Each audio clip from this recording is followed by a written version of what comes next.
if we visualize Naṭya as a big banyan tree, that the roots of this banyan tree go very deep into the Niganic traditions, and at the same time they stretch out and they also come out to embrace the horizons of Agamic traditions.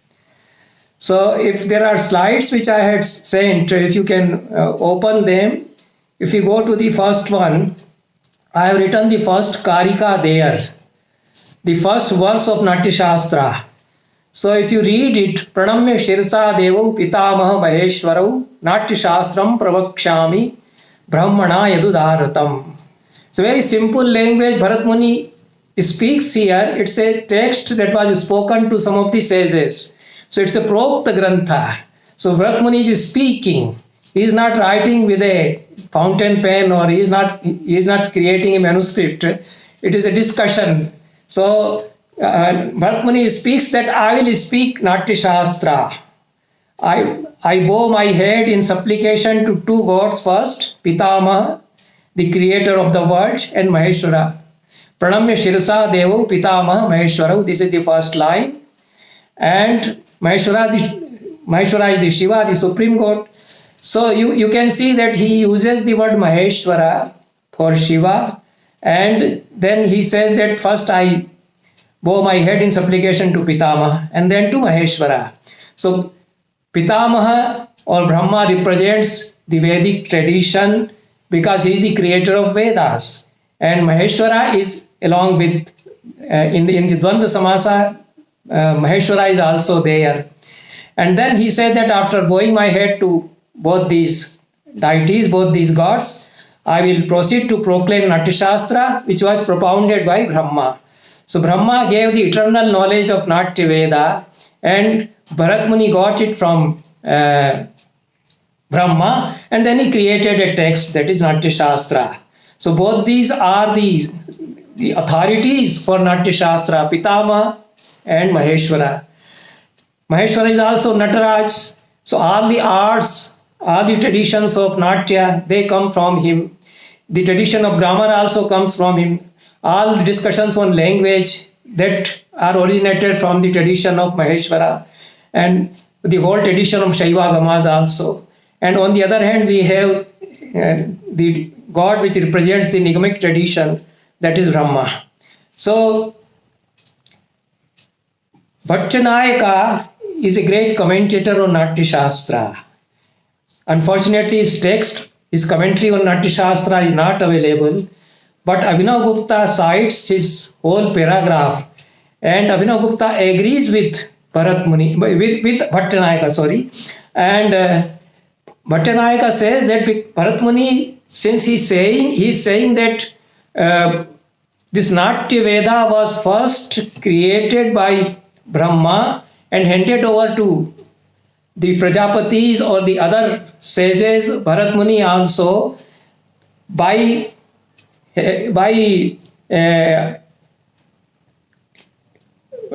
creating the relationship of Natya Veda to Brahma, Bharat Muni also suggests that the purpose of Natya Veda is moksha, because the Veda is for Purushartha Siddhi, for moksha, for elevation of mankind. Natya Veda is created by Brahma, so Natya Veda also lead to the liberation of mankind. It is for the emancipation of mankind. So this is the purpose of Natya Veda, and in this way, the relationship of Natya to Veda, and it has been created out of the four Vedas: Jagraha Pātyam, Rig Veda, Samabhyo Giti Mevacha, Yajur Veda, Abhinayan, Rasan, Atharvan, Adapi. By pulling the essence of four elements out of the four Vedic Samhitas. So the student should know the names of the four Vedic Samhitas: Rig Veda, Yajur Veda, Samved, and Atharved. And they actually made the beginning of the whole knowledge systems. All the knowledge systems come out of the Veda, and Rig Veda is the fountainhead of all our knowledge systems. So Natya Veda also was created by taking four fundamental elements of the art of theatre from the four Vedas. So this is the Niganic tradition flowing in this Natya Veda and the whole tradition of Natya or theatre. And in this way, the second chapter, when the question is asked to Bharat Muni, if Brahma handed over this Natya Veda to you and you started practicing it, how the Natya Mandapa was created. Because if the performance is there, you need a place to perform. And there are some disturbances, the people attack the theatre people. The story is there in the Nāṭyaśāstraa in the very first chapter that the performers were attacked. So the need for creating a theatre house was felt. And when theatre house was created, then there has to be a concept, who are the deities, who are the gods who will protect it. So that way the Āgamic tradition comes in here. So Brahma instructs Vishwakarma to build up a theatre house, to create a building. But when the question is who will protect this building, so Agamic Devatas are there, Vedic gods are also there.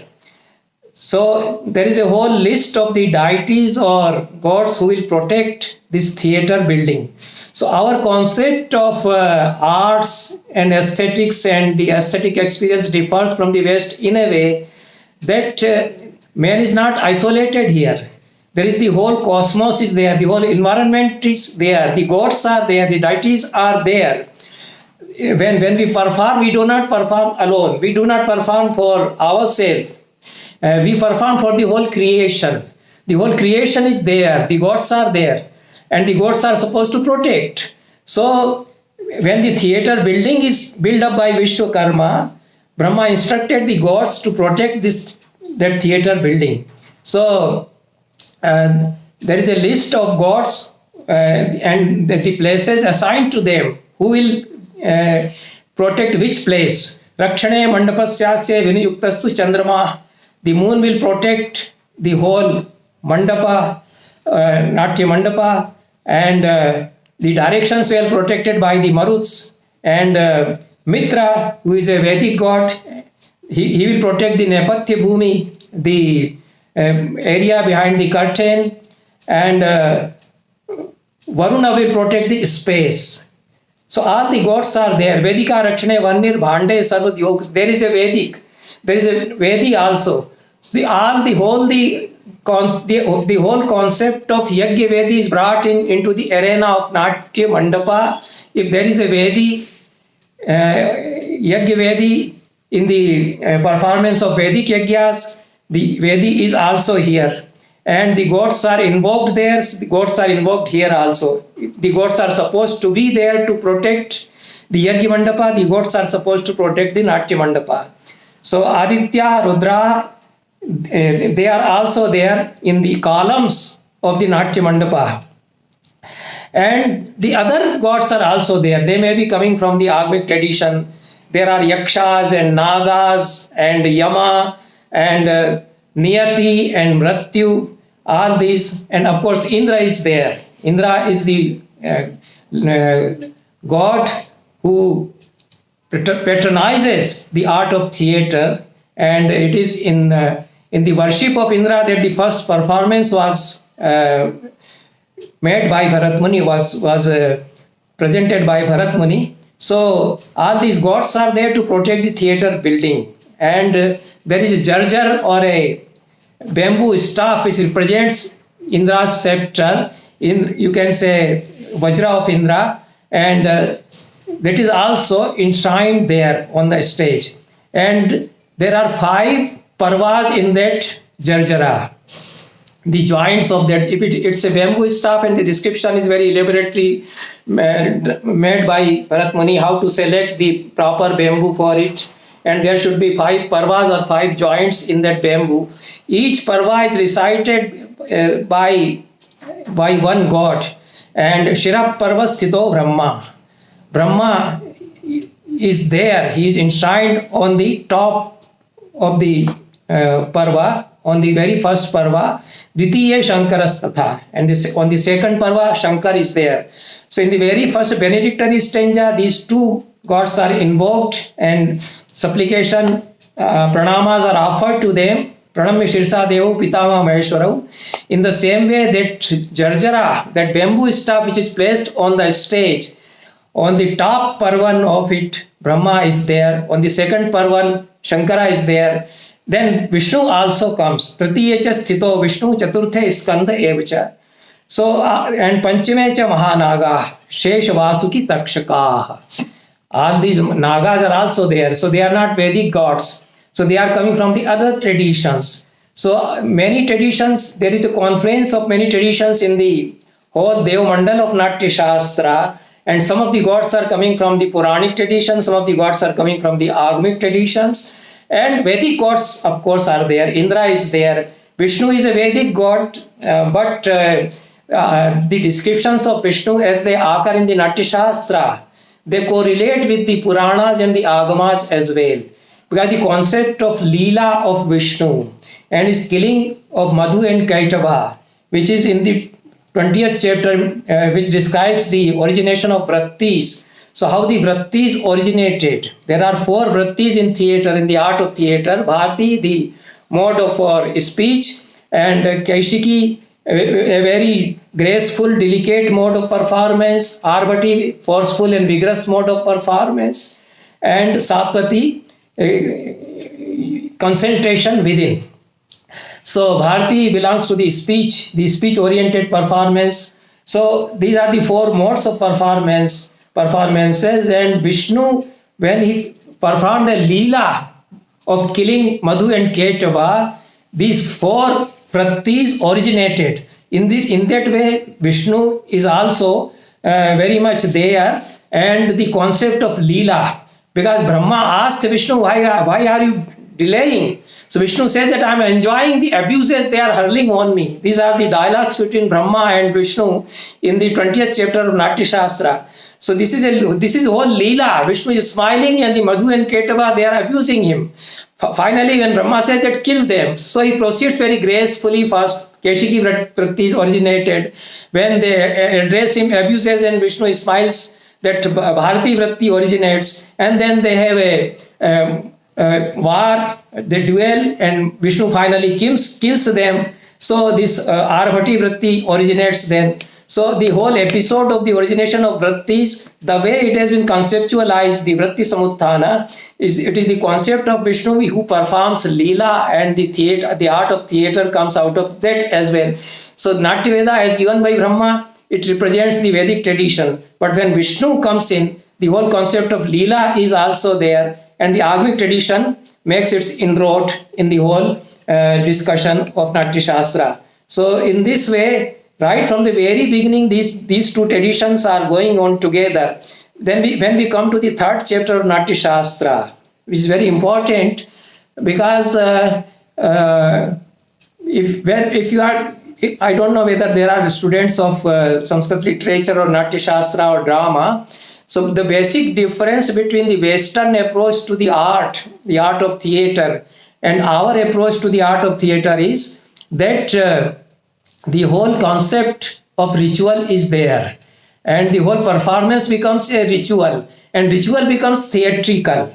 The whole ritual of performance of yajna in itself is a theatre, and because when you perform a yajna, when they make a pradakshina, circumambulation around the Vedi, so it's a kind of theatre performance. When they invoke the gods and they say that deities have come, they have arrived, and they are sitting in the arena around the Yajna Vedi, it's a kind of theatre. So therefore ritual becomes theatre, and theatre becomes a kind of ritual, and they both in this way are very much akin. So in this way, the concept of the ritual is brought in, and when the Natya Mandapa, the theatre building is created, and gods are assigned the various places to protect its different parts. But before giving the first performance in that building, there should be a ritual of Rang Devat Pujana.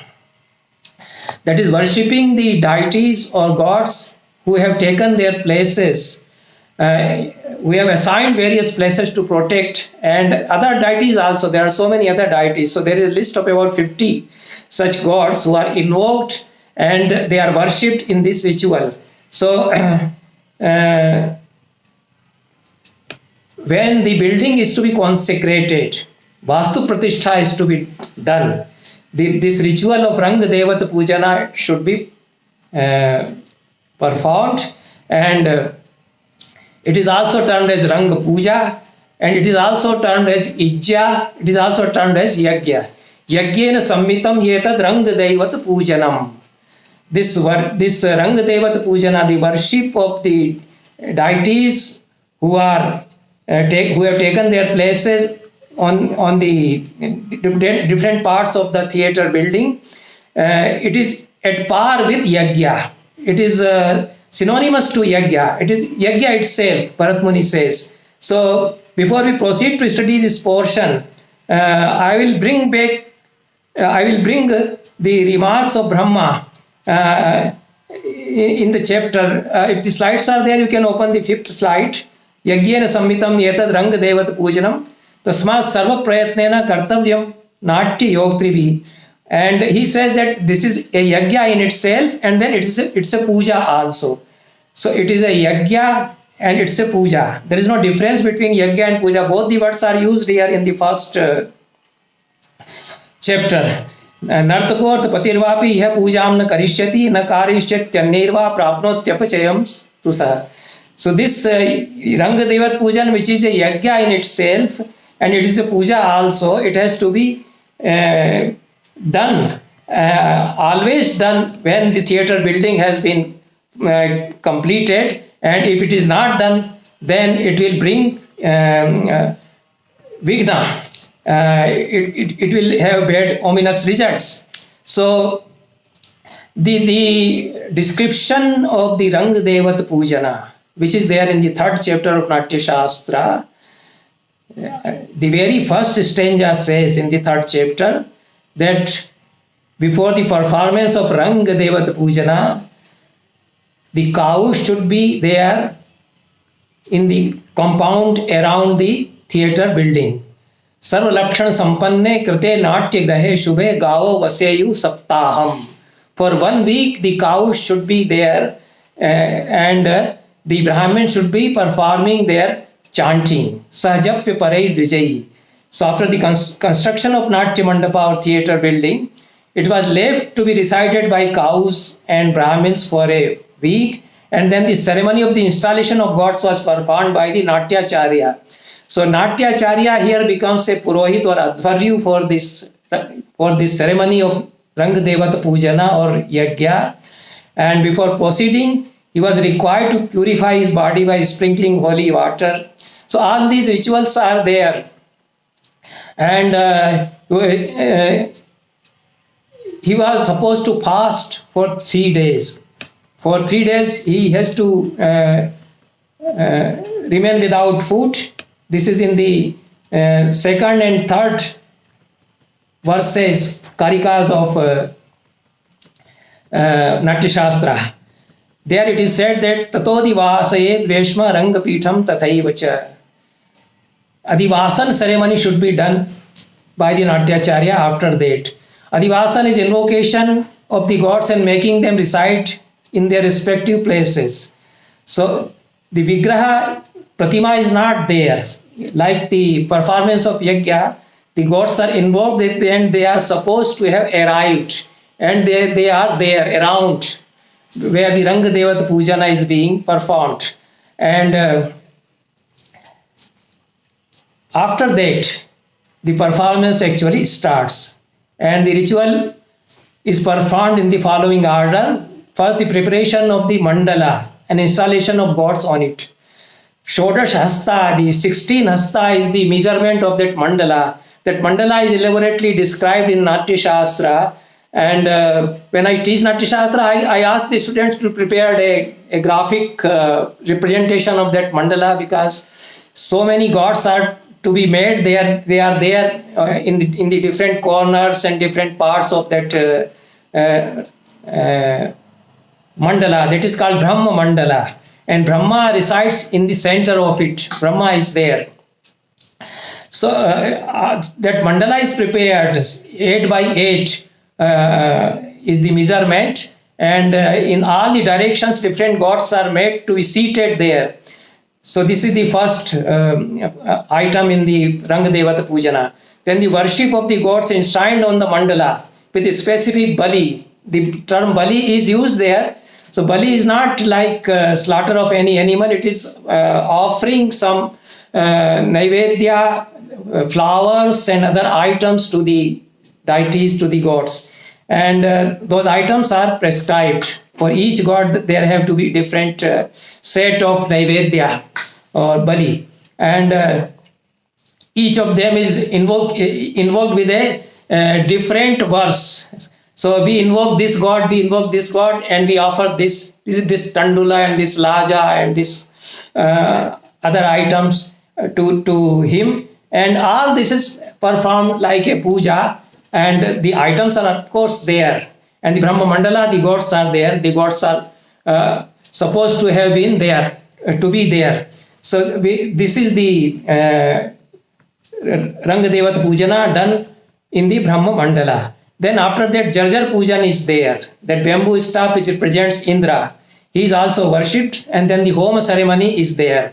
After the home ceremony, there is Udyotana ceremony, which is like the Arati done in the temples nowadays. So it is called Udyotana, and with that the theatre building is illuminated, because you light a lamp and you worship the gods with that lamp. And it is equal to Nirajana, as Abhinav Gupta says. And Nirajana was done by burning a lamp, and that lamp is called Darbhol Mukha. So it is not the Deepak we use nowadays. It is like a mashal, Ulmuka. And with that Ulmuka, the whole theatre building, all the other Ulmukas or all the other lamps were lighted. So the whole theatre building was illuminated with that. And this is Nirajana. And the theatre Deepikas are there, and the Deepikas are lighted with that Darbhol Mukha. After that, some dances are there, the danseuses are there, the Nartakis are there, and Atudyas are played. So in the whole list of gods which is given here, which are invoked and which are made to sit within the Brahma Mandala, Mahadeva is mentioned first. Sarva Lokodbhavam Bhavam Namaskritya Mahadevam Sarva Lokodbhavam Bhavam. It is in the 4th verse of 2nd chapter also. And the list I have given in those slides which I have sent. And those gods which are mentioned there: Indra, Maruta, Ashwinau, Mitra, Agni, Medha, Dhrati. These are the Vedic gods. And the whole Vedic worldview comes here. They are invoked and they are offered puja also. And some of the gods, they are of course coming from the Veda, but other gods are coming from the Āgamic traditions. Saraswati is there. Saraswati, of course, in the Vedas also, but there are many other gods. Lakshmi is also there. Mahagramani is there. So Mahagramani, according to Abhinav Gupta, stands for Ganpati. And Ganpati is not exactly Ganesha, but is Gananam Tva Ganpati Kvam Havamahe. It is mentioned in Rigveda also. He is a specific god, and Ganpati is also worshipped in this Dev Mandala. And Mrityu Niyati Kaladand, that is the scepter of Yama, and Vishnu Praharana, weapon of Vishnu, this also is worshipped. And the worships are offered to these gods in this ritual of Ranga Devata Pujana. Then Vishwe Devas are also there, and the whole Ranga Pujana is performed very elaborately. Now, there are correlations with some of the Agamas, especially Ajitagama and Mragendragama.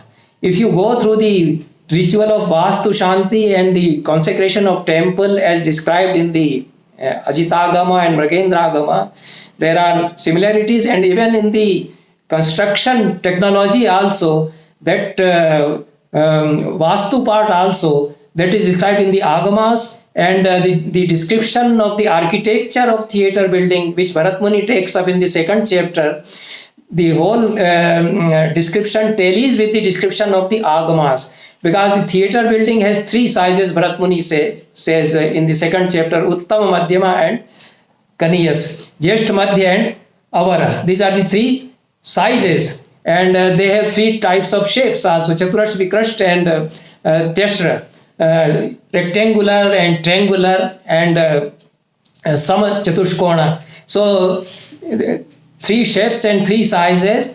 These concepts are there in Ajitagama also, in the very first part of Ajitagama, and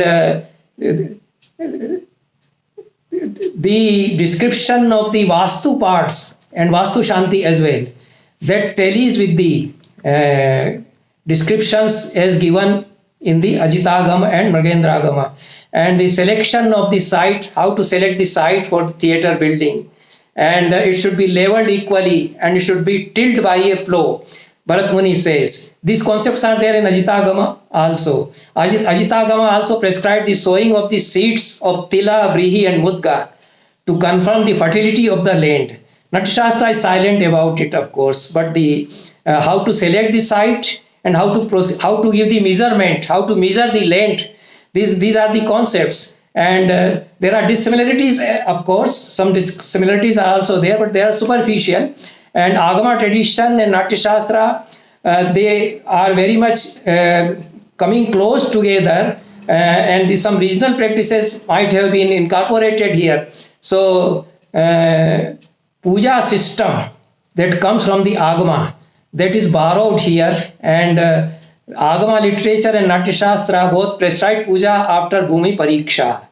When the Bhumi Pariksha, the land has been examined and selected, then also you have to worship the gods, and the foundation is laid after that. And this puja involves offering of food and salutations to the Brahmins and the deities after that. Ajitagama also says this, Nāṭyaśāstraa also says this. I am omitting citations from Nāṭyaśāstraa and Agamas, but these concepts are there, and Panchagavya is offered. Ajitagama says that for purification, Panchagavya should be offered.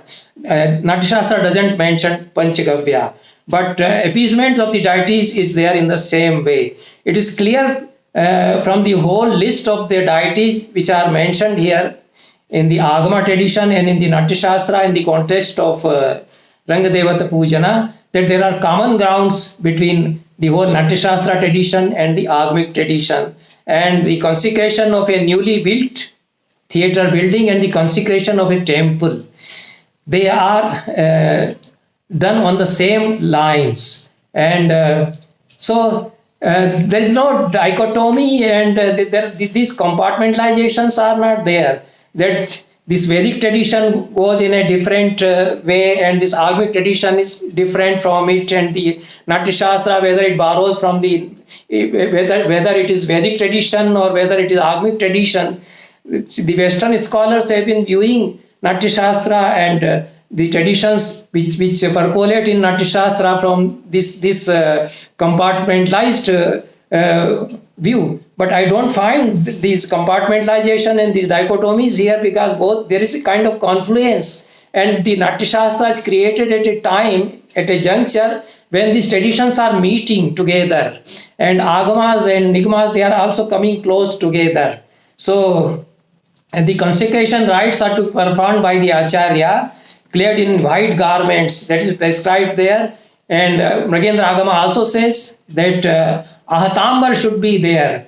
The garments, it should be the garments which are not sewn, which are not perforated, unsewn garment like shawls, and that have been not washed, they are new.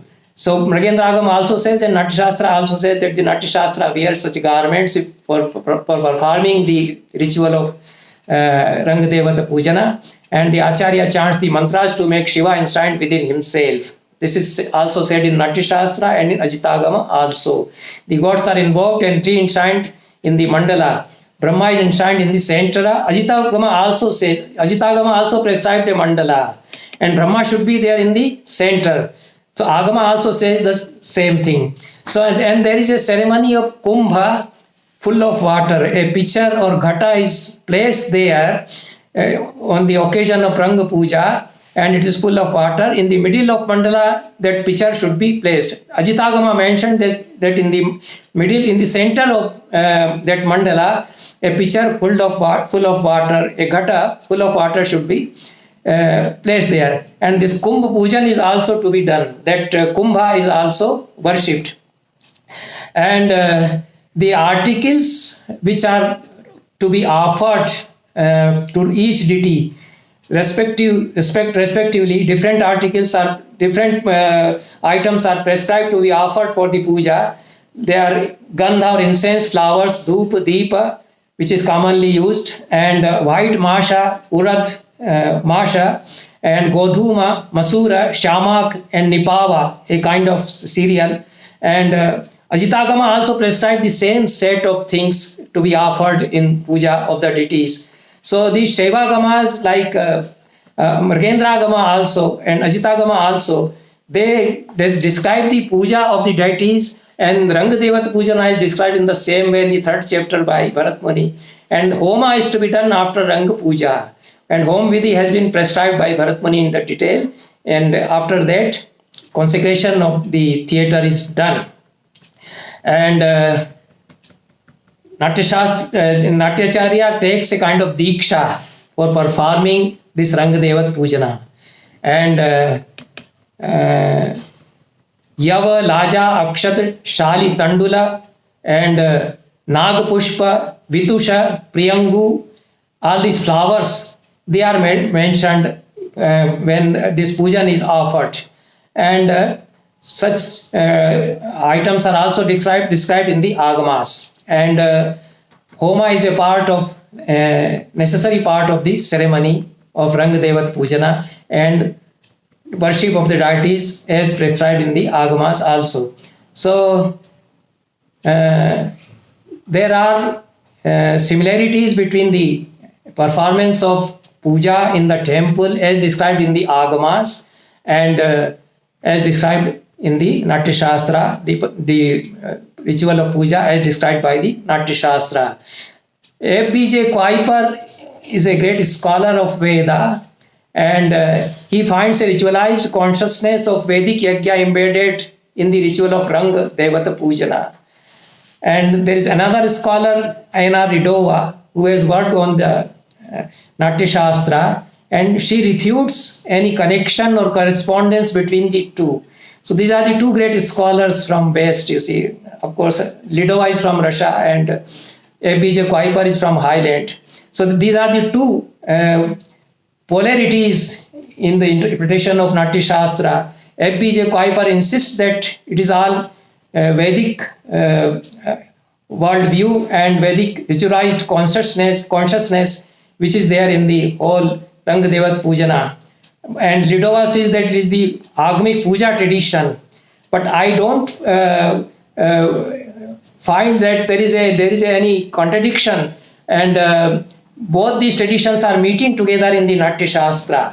So Lidova uses these words, the words like Nāṭyaśāstraa should be studied in the context of puja-dominated Hinduism, in contrast to the yajna-dominated Vedism.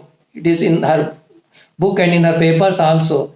And she has based her thesis on the idea of an opposition between Vedic and non-Vedic cultures. So we have to reconsider these ideas which have been aired by Western scholars. And when we study Nāṭyaśāstraa and the whole worldview which Nāṭyaśāstraa presents, it's a synthetic approach to Agam and Nigama both. And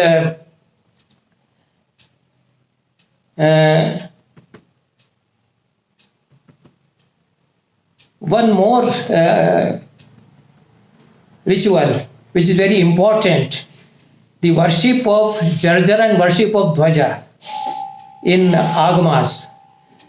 Worship of Dhwaja in the Agamas, the temple is there, a Dhwaja is there, and Dhwaj Pujan is prescribed. In the same way, Dhwaj Pujan is there in the Nāṭyaśāstraa also. Indradhwaja is to be worshipped in the form of Jarjar Pujan. So we have taken into account that the similarities are there, and there are scholars who say that it is all superimposed, it is all prakshipta, and Sanskrit drama has nothing to do with these rituals, and they are all later developments which they have been added. But I find that it's a necessary part of the whole theatre practice in original, as described by the Nāṭyaśāstraa, by Bharat Muni, and right from the very beginning these concepts are there. So the concept of Vedic yajna and connectivity of the art of theatre Natyaveda to the Vedic tradition, and its obvious connection to the Agamic tradition, it is also there. And no idea of dichotomy in this way I can entertain. So with these words, I come to the end of my lecture. Thank you very much. Actually, I have another lecture at 3:30, and I will finish here. Thank you very much.